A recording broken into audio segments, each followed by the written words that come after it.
नमस्कार दोस्तों। कल्पना करिए एक ऐसे सुल्तान की जो अपने समय से 200 साल आगे की सोचता था, जिसने राजधानी बदलने का साहस किया, तांबे के सिक्के को मुद्रा बना दिया और पूरे भारत को एक साथ जोड़कर विशाल साम्राज्य बनाने का सपना देखा। लेकिन वही शासक इतिहास में असफल प्रतिभाशाली के रूप में प्रसिद्ध हुआ। कुछ इतिहासकार उसे इतिहास का सबसे बुद्धिमान शासक मानते हैं, तो कुछ उसे सबसे विचित्र और सनकी पागल। आखिर कौन था मोहम्मद बिन तुगलक, दूरदर्शी शासक या सनकी पागल? आइए जानते हैं दिल्ली सल्तनत के सबसे रहस्यमय और विवादास्पद शासक की पूरी कहानी। मोहम्मद बिन तुगलक तुगलक वंश का दूसरा शासक था। उसका वास्तविक नाम जौना खान था और पिता गयासुद्दीन तुगलक के मरने के बाद 1325 ईस्वी में यह सिंहासन पर बैठा। मोहम्मद बिन तुगलक के शासनकाल की अधिकांश जानकारी हमें दो प्रमुख किताबों से मिलती है। पहला जियाउद्दीन बर्नी की किताब तारीख ए फिरोज शाही से और दूसरा मोरक्को यात्री इब्न बतूता की किताब उल रहला से। इतिहासकारों के अनुसार मोहम्मद बिन तुगलक मध्यकालीन भारत का सबसे शिक्षित शासक था। साथ ही वह अरबी और फारसी भाषा का महान विद्वान भी था। इसीलिए वो खुद को सबसे ऊपर मानता था और कोई भी निर्णय लेने से पहले अपने अधिकारियों से पूछता भी नहीं था। एक कहानी ऐसी भी है जो बताती है कि उसे रात में सपने आते थे और उसी सपने को सच मानकर वे सारे निर्णय करते थे। बेशक वे कठोर थे, लेकिन उसने कभी भी ऐसा कोई निर्णय नहीं लिया जिससे कि राज्य को नुकसान पहुंचता। लेकिन उसकी किस्मत फूटी थी, जो उसके सारे निर्णय उस पर ही भारी पड़ जाते थे और उसकी छवि को अत्यधिक नुकसान पहुंचता था।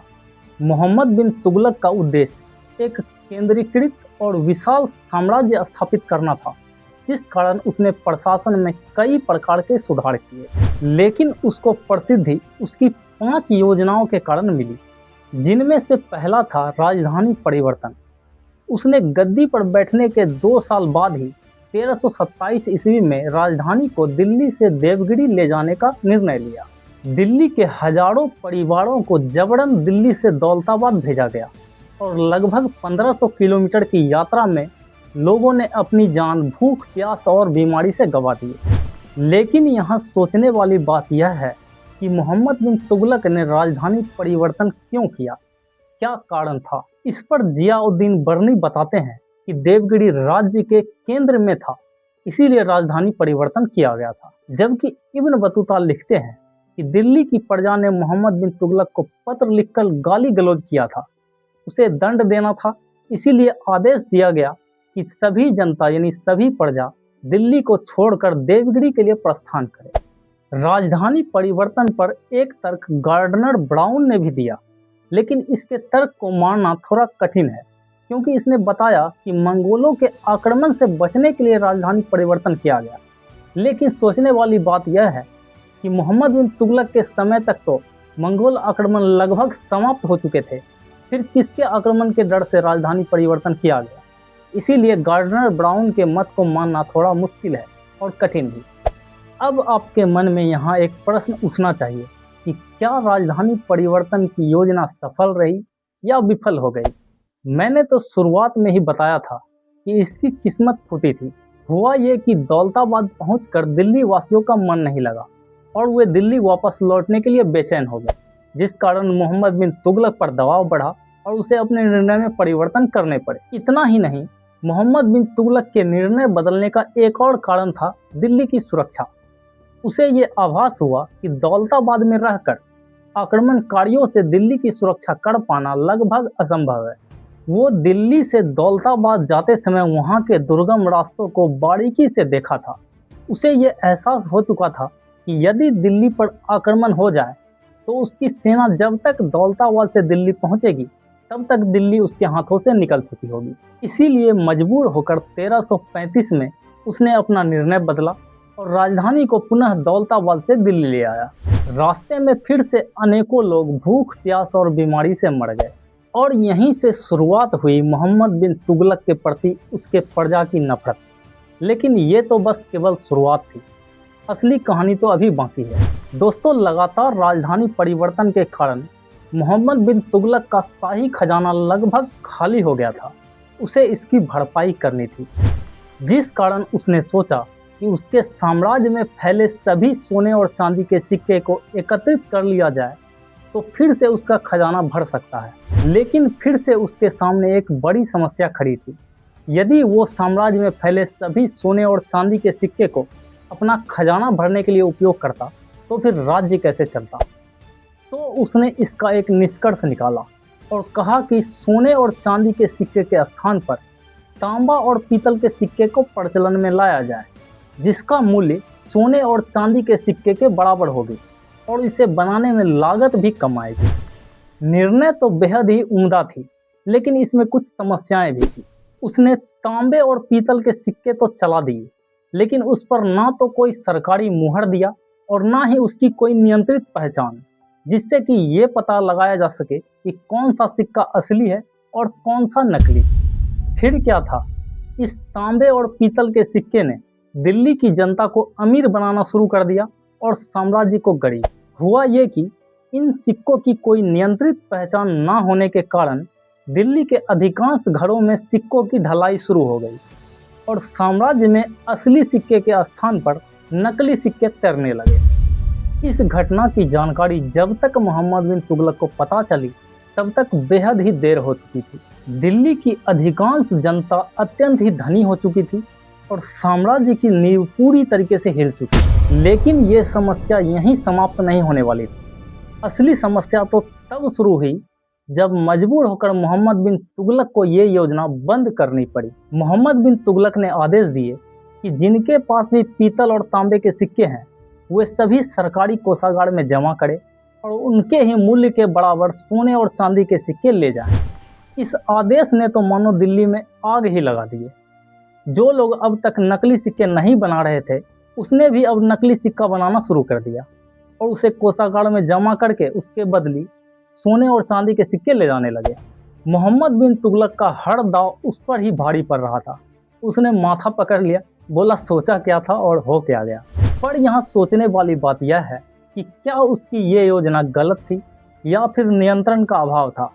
आप अपनी राय कमेंट में अवश्य बताएं। और दोस्तों, यहाँ तक पहुँच ही गए हो तो साथ ही साथ चैनल को सब्सक्राइब भी कर लो। दोस्तों, मोहम्मद बिन तुगलक को जितना याद उदारता के लिए किया जाता है उतना ही कठोरता के लिए भी। एक घटना है इसके शुरुआती समय की, जब ये नया नया राजा बना था। इसने अपने खजाने को और अधिक बढ़ाने के लिए दोआब क्षेत्र में कर जो है 10 से 20 गुना तक बढ़ा दिया। दोआब गंगा और यमुना के बीच के क्षेत्र को कहा जाता है और ये क्षेत्र कृषि के लिए अति महत्वपूर्ण माना जाता है, जिस कारण वहाँ के लोग अत्यंत धनी भी थे। लेकिन इस कर वृद्धि पर बदायूनी और सरहेग बताते हैं कि दोआब की प्रजा ने विद्रोह कर दिया था और कर देने से मना कर दिया था। इसीलिए उसे दंड देने और उस पर नियंत्रित स्थापित करने के लिए कर में वृद्धि की गई थी। जबकि जियाउद्दीन बर्नी बताते हैं कि सुल्तान का खजाना खाली हो गया था और उस खजाने को भरने के लिए दोआब क्षेत्र में कर की वृद्धि की गई थी। लेकिन इसके तथ्य को मानना थोड़ा मुश्किल है, क्योंकि यदि ऐसा होता तो गद्दी पर बैठने के 2 साल बाद ही मोहम्मद बिन तुगलक राजधानी परिवर्तन के बारे में बिल्कुल भी नहीं सोचता, क्योंकि राजधानी परिवर्तन कोई आसान काम नहीं होता, उसमें बहुत ही धन की खपत होती है। इसीलिए इस तथ्य को मानना थोड़ा मुश्किल है कि सुल्तान का खजाना खाली हो गया था, इसीलिए दोआब क्षेत्र में कर की वृद्धि की गई थी। अब सवाल ये उठता है कि क्या कर वृद्धि की योजना सफल रही या बाकी योजनाओं की तरह यह भी विफल हो गई। बिल्कुल, यह योजना भी विफल रही, क्योंकि जब दोआब क्षेत्र में कर की वृद्धि की गई थी तो उस समय दोआब क्षेत्र में अकाल पड़ा हुआ था और बढ़े हुए कर को वहाँ की प्रजा ने देने से मना कर दिया, क्योंकि उसके पास धन ही नहीं था, देगा कहाँ से। लेकिन फिर भी मोहम्मद बिन तुगलक की सेना ने दोआब क्षेत्र की प्रजा से जबरन कर वसूला। जिसने भी कर देने से मना किया उसका सर्वनाश हो गया, जिस कारण जनता में असंतोष फैल गया और मोहम्मद बिन तुगलक के प्रति जनता में विद्रोह फैलने लगे।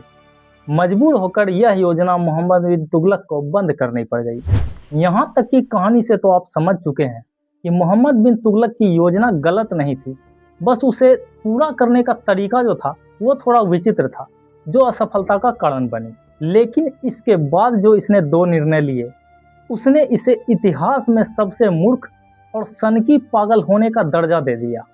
हुआ ये कि मोहम्मद बिन तुगलक की दुश्मनी थी खुरासान के सुल्तान अबू सैयद से। इसने अबू सैयद को हराने के लिए अपने 2 दोस्त तर्मासीन और मिस्र के सुल्तान के साथ संधि कर ली और खुद एक विशाल सेना का गठन किया, जिसमें लगभग 3,70,000 सैनिकों को शामिल किया। और सबसे हैरानी की बात तो यह है कि इसने अपनी सेना को खुश रखने के लिए 1 साल का पेंशन पहले ही दे दिया। लेकिन समय बदला और खुरासान में सत्ता परिवर्तन हो गया। मोहम्मद बिन तुगलक का जो दुश्मन था अबू सैयद, उसे गद्दी से वहाँ हटा दिया गया। अब आप एक बात बताओ, आपका दुश्मन ही नहीं बचा तो आप लड़ोगे किससे? लड़ ही नहीं सकते।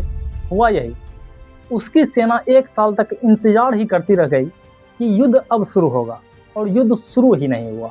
उसकी यह योजना भी असफल हो गई। लेकिन अब उसकी वास्तविक चिंता बन गई थी उसकी सेना।